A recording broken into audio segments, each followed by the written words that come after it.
بسم اللہ الرحمن الرحیم. معزز شعراء کرام، مہمانان گرامی، قابل احترام فیکلٹی ممبرز آف فوری فاؤنڈیشن کالج نوشہرہ اور ڈیئر اسٹوڈنٹس، السلام علیکم. نوائے سخن میں آپ سب کو خوش آمدید. زبان کسی بھی معاشرے میں رابطے کا بنیادی ذریعہ ہوتی ہے اور مختلف اصناف ادب میں مختلف اصناف ادب زبان کا حصہ ہوتی ہیں.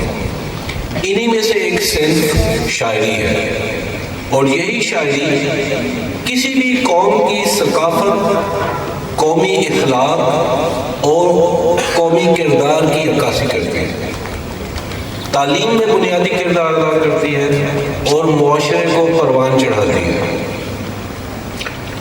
شاعری انسانی جذبات اور احساسات کی عکاسی کرتی ہے، اور انسانی جذبات اور احساسات میں بہت سے موضوعات ہوتے ہیں، جن میں فطرت، عشق حقیقی، عشق مجازی، تصوف کے مختلف رنگ اور مختلف انسانی جذبات ہوتے ہیں.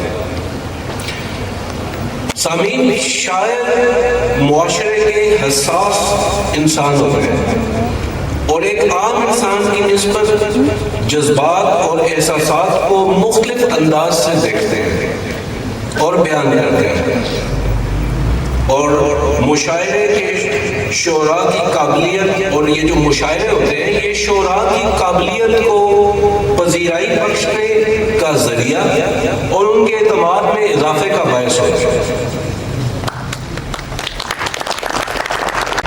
اردو ادب میں بہت بڑے بڑے شعراء گزرے ہیں جن کے ہاں بہت وسیع اور منفرد موضوعات نظر آتے ہیں، جیسے میر تقی میر، مرزا اسد اللہ خان غالب، مومن خان مومن، علامہ محمد اقبال، فیض احمد فیض اور احمد فراز جیسے بڑے بڑے نام شامل ہیں.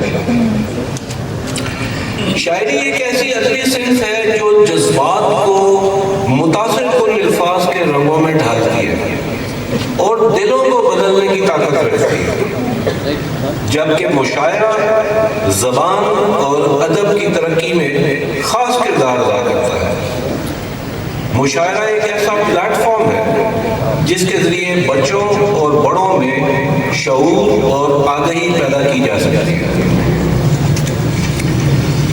آج کے اس مشینی اور سائنسی دور میں جہاں ہر طرف ٹیکنالوجی کا دورہ ہے، وہاں جذبات، احساسات، ثقافت، اقدار، فطرت اور رنگوں کے بیان کی بھی ایک اپنی ہی اہمیت ہے. اسی وجہ سے والدین چونکہ اپنے بچوں کو صرف ڈاکٹر اور انجینئر بنانا چاہتے ہیں، اس لیے شاعری اور ادب سے بچوں کو بھی زیادہ لگاؤ نہیں ہے. تشبیہات، استعارات، ردیف، قافیہ اور وزن سے نہ بدل آج کی یہ نسل جو میرے سامنے بیٹھی ہوئی ہے، بدقسمتی سے آپ لوگ شاعری کو صرف عشق سے منسوب کرتے ہیں.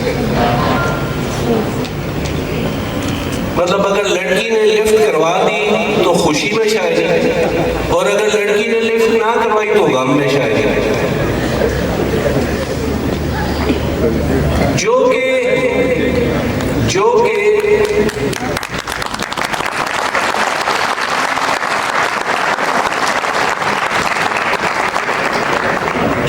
ایک انتہائی نامعیوب، غیر معیوب بات ہے.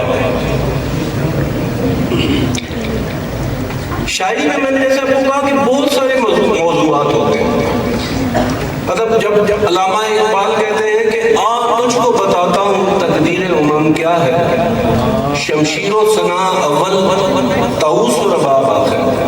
بارش کی بوندوں کو تم روکو، کچی مٹی تو مہکے گی، ہے مٹی کی مجبوری۔ اور جب پروین شاکر کہتی ہیں کہ پھر یوں ہوا کہ صبر کی انگلی پکڑ کے ہم اتنا چلے کہ راستے حیران ہو گئے۔